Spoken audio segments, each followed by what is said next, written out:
ठीक है दोस्तों, कल्पना कीजिए कि कभी सुंदर, समृद्ध और खुशहाल देशों में हालात इतने बुरे हो गए हैं, यहाँ तक कि तीसरी दुनिया से आने वाले प्रवासी भी पश्चिमी देशों में आकर कह रहे हैं, अरे ये क्या हो रहा है, इसे देखिए। मुझे लगता है कि ये कोई भारतीय महिला है। वह वर्तमान यूके की स्थिति को देखकर हैरान है। सच में दोस्तों, ये बिल्कुल भी ठीक नहीं लग रहा है। बिल्कुल भी नहीं। मुझे नहीं पता। वाह, क्या मैंने वहां थोड़ी सी ब्रिटिश लहजे की झलक सुनी? शायद वो कोई ब्रिटिश महिला है जो इसका मजाक उड़ा रही है।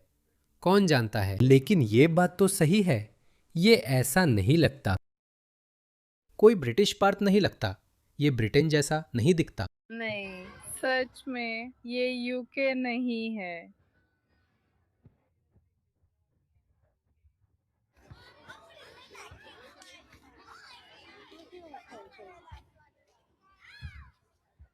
हे भगवान! और जब ब्रिटिश टैक्स दाता मेहनत से काम कर रहे हैं, वे उनकी जीवन शैली को भी फंड कर रहे हैं। उनकी जीवन शैली को फंड कर रहे हैं। आपको बदला जा रहा है और ऊपर से इसकी कीमत भी चुका रहे हैं। लेकिन ये कर कौन रहा है? इन्हें कौन ला रहा है? इसे देखिए। ये वीडियो अभी अभी आया है, इसे देखिए। बेलारूस और लिथुआनिया के दो समूहों के पुरुषों को गिना जाता है और एक सफेद वैन के पीछे लादा जाता है। यहीं पर मामला दिलचस्प हो जाता है। हम सब नावों से आने वालों की गिनती में उलझे रहते हैं, लेकिन करीब 20 लड़ाकू उम्र के पुरुष जर्मनी से सीधे यूके में आने वाले हैं।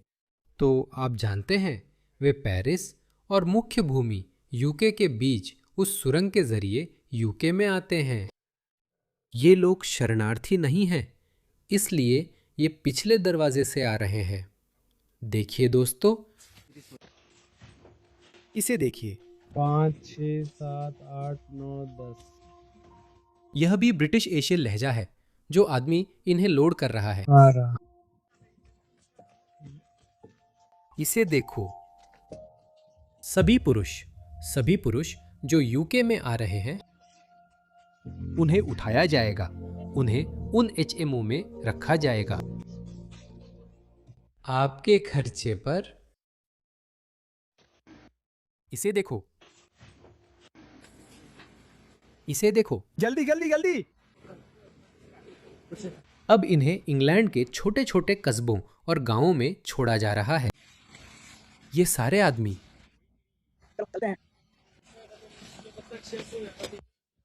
वो एक ब्रिटिश लड़की को घूमते हुए देखेंगे जो बस अपने काम में लगी है, उसे कोई अंदाजा नहीं है। और ये लोग उसे वेस्टर्न कपड़ों में, मिनी स्कर्ट या खुली ड्रेस में देखेंगे। और तुम्हें पता है क्या होने वाला है? अब ये बिल्कुल साफ है। अब तो ये बिल्कुल साफ है। ये कौन कर रहा है? कौन इसे बढ़ावा दे रहा है? हमें पता है कौन इसे बढ़ावा दे रहा है। हमें पता है ये कौन कर रहा है। और इसे देखो, ये बड़ी तादाद में आ रहे हैं।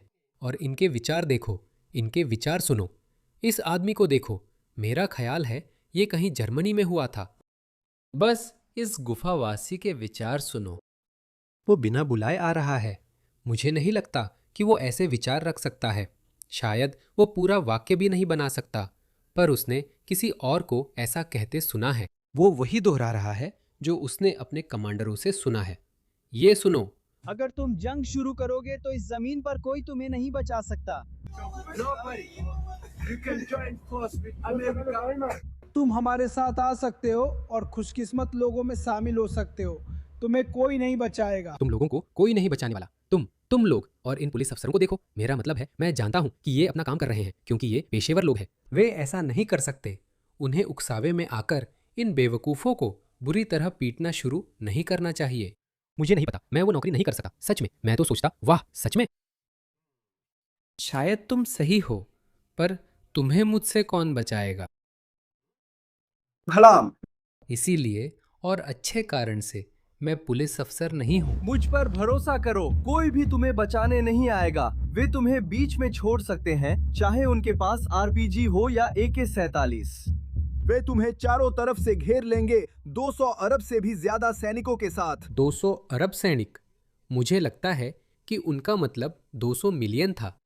तो इसे देखो, 200 मुस्लिम, 200 मिलियन मुस्लिम सैनिक। तुम समझ गए। उसने ये कहीं सुना है।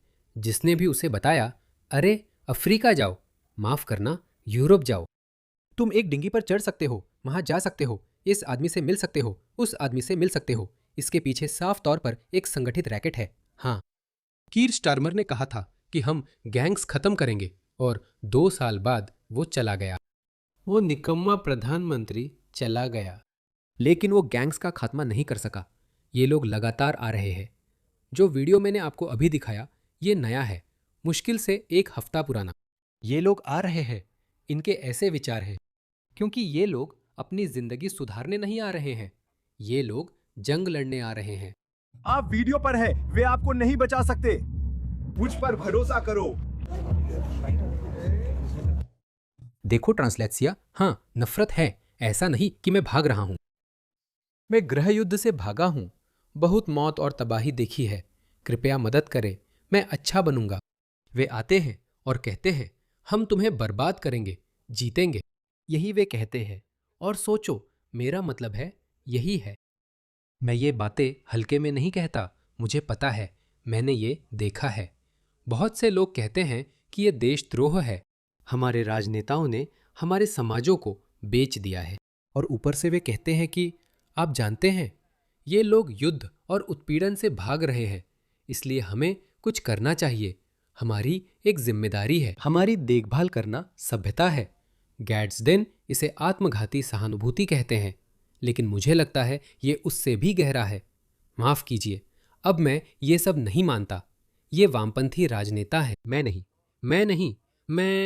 मैं मानने से इनकार करता हूं कि वे ये इंसानियत के लिए, मानवता के नाम पर कर रहे हैं। मुझे नहीं लगता, क्योंकि अगर वे ऐसा करते तो कभी न कभी कहते कि इन लोगों ने हमारे देश में समस्याएं पैदा की हैं। यहाँ दसियों हजार, अगर लाखों नहीं तो बल्कि दसियों लाख पश्चिमी महिलाओं के साथ दुर्व्यवहार, हमला, बलात्कार हुआ है। पुरुषों को चाकू मारा गया या मारा गया है। हमारे पूरे के पूरे मोहल्ले प्रभावित हुए हैं। और बात सिर्फ उन लोगों की संख्या की नहीं है जिनके साथ बलात्कार हुआ या जिन्हें चाकू मारा गया। यूरोप की संस्कृति इतनी बदल गई है कि पहचानना मुश्किल है। मैंने आपको कई वीडियोस दिखाए हैं। ब्रुसेल्स, ऑस्ट्रिया, जर्मनी, बर्लिन में क्या हो रहा है। लोग बाहर जाने से डरते हैं। हमने आपको सैकड़ों, अगर हजारों नहीं तो वीडियो दिखाए हैं, खासकर पश्चिमी और यूरोपीय महिलाओं के, जो सुरक्षित समाजों में पली बढ़ीं, जहां पुरुष उनकी ओर देखना भी सही नहीं मानते थे और उन्हें डांटा जाता था। ये सही भी था। आप जानते हैं, यही था पश्चिमी समाज का स्वाभाविक विकास, जो दुनिया का सबसे उन्नत समाज बन गया। ये तो होना ही था कि महिलाएं आगे बढ़ेंगी और नारीवादी विचारधाराएं उभरेंगी और हमारे पुरुषों को सिखाएंगी। आप जानते हैं, महिलाओं पर सीटी मत बजाओ, महिलाओं के साथ यौन उत्पीड़न मत करो। ये बिल्कुल ठीक है, मैं इसकी बिल्कुल भी आलोचना नहीं कर रहा हूं। लेकिन वही लोग अत्यंत पिछड़ी, आदिम और स्त्री विरोधी संस्कृतियों से लोगों को लेकर आए। और वे महिलाएं जो उन नारीवादी आदर्शों के तहत बड़ी हुईं, अब पूरी तरह से डर के माहौल में जी रही हैं। इसे देखिए, इस इटालियन महिला को सुनिए, इस इटालियन महिला को। वो कहती है कि उसने शावर का दरवाजा खोला और अचानक वो सामने था। वो गुस्से में, पसीने से तर था, अरबी में कुछ बोल रहा था जो मैं नहीं समझी। एक ट्यूनीशियाई शरण प्रार्थी जो अपने देश में जेल जा चुका था। ट्रंप ने जब कहा कि वे अपने सबसे अच्छे, सबसे होशियार लोग नहीं भेज रहे, तो सही कहा। उन्होंने सचमुच अपनी जेलों को खाली कर दिया है और मानसिक अस्पतालों को भी। वैसे वहाँ मानसिक अस्पताल भी नहीं हैं, लेकिन उन्होंने सच में अपनी जेलें खाली कर दी हैं। वे सबसे बुरे लोगों को पश्चिमी देशों में भेज रहे हैं और हमारे राजनेता कहते हैं वे अत्याचार से भाग रहे हैं। यह देशद्रोह है। जैसा मैंने कहा, मैं ऐसे शब्द हल्के में नहीं कहता या लोगों को झूठा नहीं कहता। मैं अब भी कोशिश करता हूं कि लोगों को जैसा वे दिखते हैं वैसा ही मानूं, लेकिन यह देशद्रोह है। तो यह ट्यूनीशियाई शरणार्थी जो अपने देश में पहले ही जेल में था, एक खिड़की तोड़कर 23 साल की इस इटालियन महिला के घर में घुस गया। मुझे वो दिन याद है और मैं मान रहा हूं कि इटली एक पश्चिमी देश है। आप जानते हैं, महिलाएं लगभग 20-21 साल की उम्र में अपने माता पिता के घर से बाहर निकलती हैं। वे अपनी खुद की जिंदगी शुरू करती हैं। वे नौकरी ढूंढती हैं, वे शहर में काम करती हैं, वे एक स्वतंत्र जीवन शैली जीती हैं। ठीक है, उस तरह की जीवन शैली के बारे में आप जो भी कहना चाहे, व्यभिचार या कुछ भी, जो भी कहना है कहिए, लेकिन वह पश्चिमी सभ्यता की चरम सीमा मानी जाती थी। हर व्यक्ति स्वतंत्र है और अपनी जिंदगी की संभावनाओं को अधिकतम कर रहा है। अब ऐसा नहीं है, क्योंकि आपने इन बर्बर लोगों को खराब समाजों से आयात किया है। मैं तुम्हें बस वीडियो दिखाता हूँ, 2 मिनट का है, तो बस थंब पढ़ो, बस सबटाइटल्स पढ़ो। उस समय आपने क्या सोचा था? उन पलों में मुझे बहुत डर लगा था। मैं ईमानदार रहूंगी। मैं सिर्फ उन सभी लोगों का धन्यवाद कर सकती हूँ जिन्होंने मेरी मदद की, जो मेरी चीख सुनकर दौड़े आए, और मैं आज यहाँ उनसे भी बात कर पा रही हूँ। क्या आपको समझ में आया क्यों? दुर्भाग्य से मैं अभी भी खुद को एक आपका क्या मतलब है कि आप कोई वजह नहीं ढूंढ पा रहे हैं? वह एक कामुक आदमी है जो पिछड़ी संस्कृति से है। वह तो किस्मत वाला है कि उसने बिना बुर्का वाली बकरी देख ली। इसी वजह से जब वे पश्चिमी देशों में आते हैं और खूबसूरत पश्चिमी महिलाओं को घूमते देखते हैं तो खुद पर काबू खो बैठते हैं। यही कारण है। आपका क्या मतलब है? देखिए, मैं समझ नहीं पाता कि पश्चिमी लोग अब भी सच बोलने से इतना डरते क्यों हैं। वे इतने डरे हुए क्यों हैं? अब कुछ नहीं होगा। देखिए, हम खुलकर बात कर रहे हैं। मुझे लगता है अब लोगों को नस्लवाद के आरोपों की परवाह नहीं है। या तो नस्लवाद का आरोप झेलो या विलुप्त हो जाओ। बात बस इतनी है। क्योंकि ये सब कुछ हुआ और मैं सच में इसे समझना मेरे लिए बहुत मुश्किल हो रहा है। उन पलों में उसने तुम पर हमला किया, तुम्हें और भी मोड़ दिया, तुम्हारे बाल पकड़ लिए। वाह, तुमने क्या सोचा था? तुम्हारे दिमाग में क्या था? मैं खत्म हूँ। सच कहूँ तो मुझे लगा कि वही एक चीज़ थी जो मेरे पास पूरी तरह से थी। तब मेरे मन में बस यही था कि किसी तरह जिंदा रहूं, उससे बात कर सकूं और बीवी को फिर से गले लगा सकूं। तुम्हें क्या लगता था वो क्या कर सकता है? क्या तुम्हें डर था कि वो तुम्हें नुकसान पहुंचा सकता है या तुम्हारी जान जा सकती है? दुर्भाग्य से मैंने तो यहाँ तक सोच लिया था कि मैं मर भी सकती हूँ, क्योंकि मुझे समझ ही नहीं आ रहा था कि ये सब क्यों हो रहा है, और मेरी चिंता यही थी। क्या आप लोगों ने बात की, कुछ शब्दों का आदान प्रदान किया या आमना सामना हुआ? मुझे समझ नहीं आ रहा है कि वो क्या कह रहा है, लेकिन वो फिर भी अरबी में बोलता था, अपनी भाषा में भी बोलता था। और मैं कहती थी कि हमारे बीच ज़्यादा बातचीत नहीं हुई। मैं और वो दोनों अपनी अपनी बातों में लगे रहे। तुम बहुत बहादुर हो, तुम जवान हो, लेकिन बहुत बहुत बहादुर हो। और अब खुद को सामने लाना भी असल में ये दिखाता है कि तुम एक संदेश देना चाहती हो, है ना? आइए देखें कि उसका संदेश क्या है। आइए देखें कि वह क्या संदेश देती है। बिल्कुल, मैं तो यही चाहती हूँ कि जिसने भी बुरा किया है उसे सज़ा मिले, और मैं ज़्यादा सुरक्षा की भी मांग करती हूँ, क्योंकि मैं सच में ऐसी चीज़ से बहुत स्तब्ध हूँ। हाँ, एक अजनबी ने बनाया। हाँ, जैसे कि एक औसत इतालवी व्यक्ति और ट्यूनीशिया, सीरिया या अफगानिस्तान जैसी आदिम पुरानी संस्कृति के औसत व्यक्ति में कोई फर्क ही नहीं है। जैसे कोई फर्क ही नहीं है। यही बात है जो मैं समझ नहीं पाता। जब लोग कहते हैं अमेरिका प्रवासियों का देश है, ऑस्ट्रेलिया प्रवासियों का देश है, जैसे कि ग्रीस और इटली से आए प्रवासी वही है जो अफगानिस्तान से आए प्रवासी हैं, जहां लोगों का सिर काटा जाता है। मतलब सच में यारो, जाग जाओ।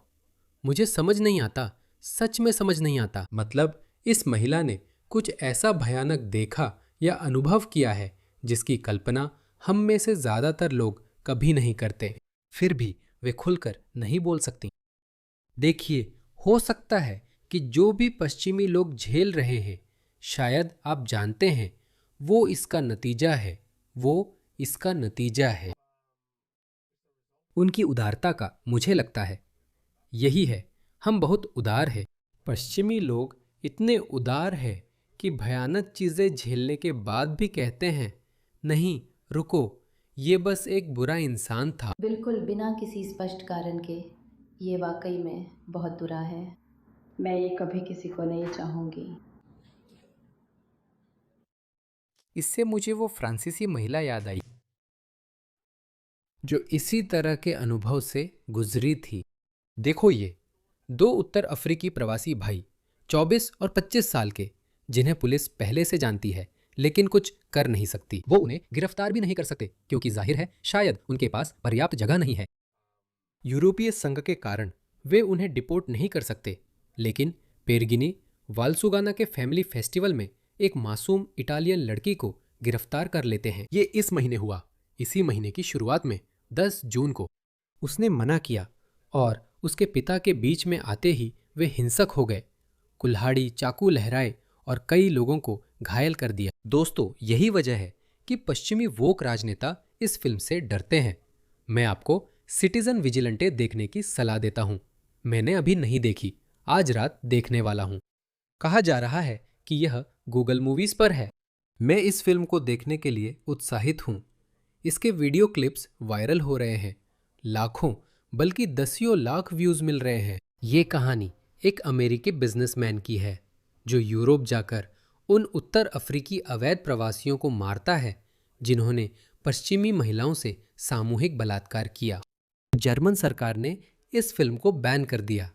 जैसे इससे लोग रुक जाएंगे। अगर बैन नहीं होता तो मुझे इसका पता ही नहीं चलता। तो दोस्तों, यही हाल है, यही यूरोप की स्थिति है। हाँ, मैं आपको दिखाता हूं। सिर्फ हिंसक घर में घुसपैठ नहीं है, पश्चिमी महिलाओं से बलात्कार भी हो रहा है। इसे देखिए। आयरलैंड में ज्यादातर लोग नहीं, चलिए। नहीं नहीं। वो हैरान है। वो कहती है, नहीं मतलब नहीं। मैंने सोचा, नहीं मतलब नहीं।